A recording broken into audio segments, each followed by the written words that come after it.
right, this is the house that I have now named the Nightmare on Elm Street house flip.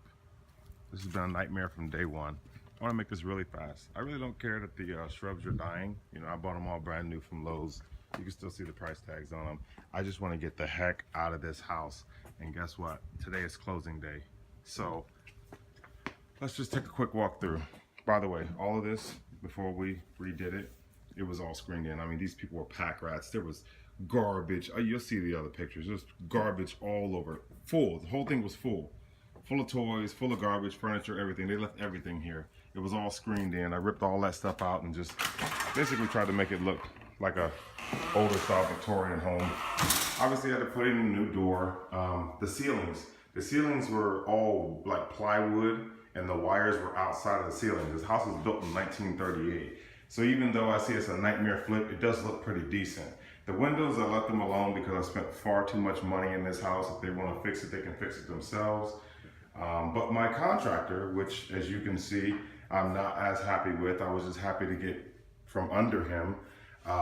He did things like this, you know, he left paint on the windows, you know. There are areas that are not caulked. There's so much that's not finished, you know, little things like that. You know, a little light socket, which probably costs like $1.99. Anyways, the flooring, I had the whole floor redone, but that was a different contractor. This contractor worked so hard that he actually had a stroke during the process.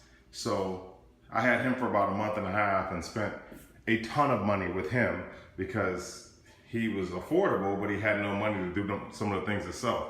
So I gave him more than half up front, or as we were going through the process. That's rule number one. Never give your contractor more than half, because he had a stroke, couldn't work anymore, and of course he didn't have the money anymore. All these are new. These are all new cabinets, all new appliances. I found them on Craigslist. So I found somebody that was willing to sell them, put all the black appliances in. That was cool. It came out pretty good. All new sink, countertops, everything. Everything had to be redone. So as you can see, this area of the kitchen actually came out pretty decent, right? Here, there was actually a door there, and it led to the that porch, that screened-in porch I just showed you. So we walled that off to make this like a little bit of like a kitchen area here, and not a kitchen area, but an eating area, and give this a whole complete like dining room look. So that was the goal in this room here. Had to put in a whole new thermostat, a whole new AC unit, everything, because they had AC units sitting inside the actual windows. The master bedroom, we put carpet in there. It did not have a closet at all. There was a window right there, which made no sense. You could actually see into the laundry room. So we got rid of that. We walled it all off, and we put in a closet instead of a crawl space under the stairs. So that's what the master bedroom looks like.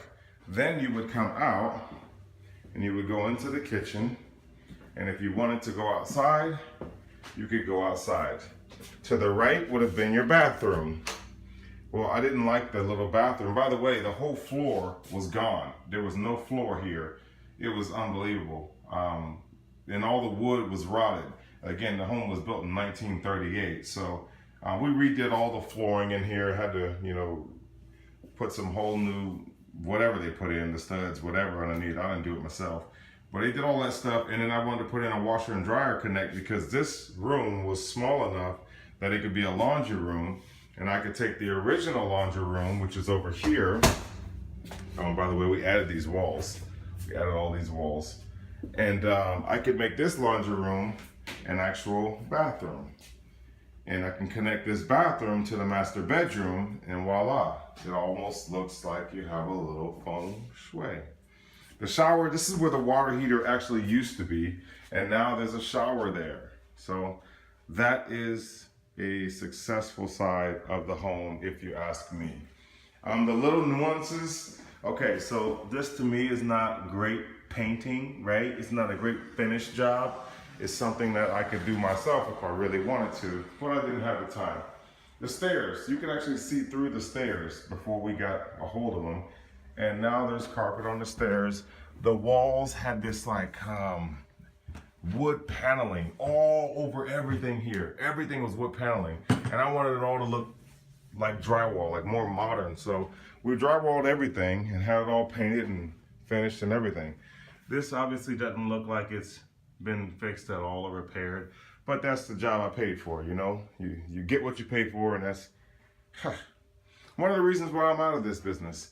So this bedroom here, the family ripped out this whole area because that's where the ventilation for the AC unit, all the ductwork comes in. So that wasn't there, and I thought I had more space in here. That had to be reconstructed, which I wasn't aware of initially. And there was no closet. You could walk through here into the other bedroom, but now we have a closet there.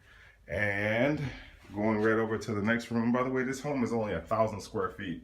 It might look massive, but it's not. It's very tiny. So this is where we closed off the closet so you wouldn't walk from room to room. And this room here also has a little bit of a closet. Oh, this stain on the carpet. Yeah, one of the neighbors decided to start living here with his dog, and his dog did something on the carpet, brand new carpet, while I wasn't here. And for a while I would come in and I would leave and I would have fleas on my jeans. So I had to put in an alarm system. There's a nice little something else they left for me.